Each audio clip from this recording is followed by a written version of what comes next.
கொல்ல வந்தவன் காப்பாற்றினான். அந்த ஒரு செயல் 1000 ஆண்டு பகையை முடித்தது.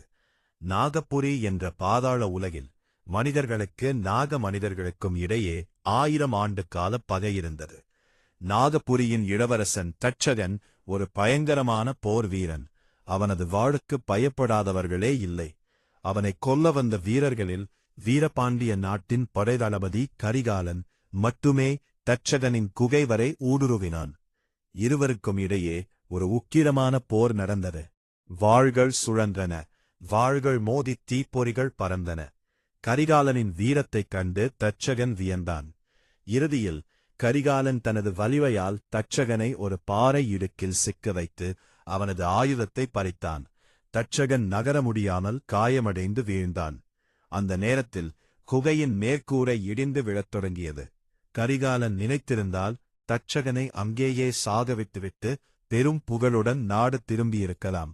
ஆனால் அவன் நின்றான்.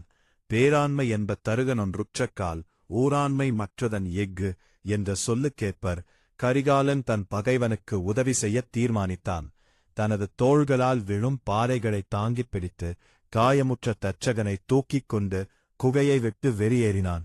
தட்சகன் கண் விழித்தபோது தன் உயிரைக் காத்த பகைவனைக் கண்டு திகைத்தான். என்னை ஏன் குன்று வெற்றிக் கொடி நாட்டவில்லை என்று கேட்டான்.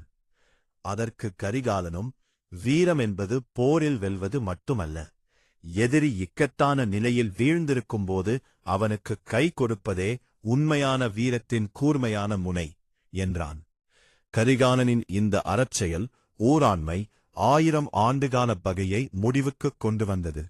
நாகபுரியும் பாண்டிய நாடும் அன்று முதல் நண்பர்களாயின.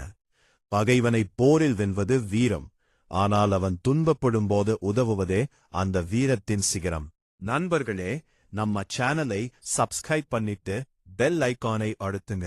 அப்போதான் நம்ம புதிய வீடியோக்கள் உடனுக்குடன் உங்களுக்கு வரும். நன்றி, வணக்கம்.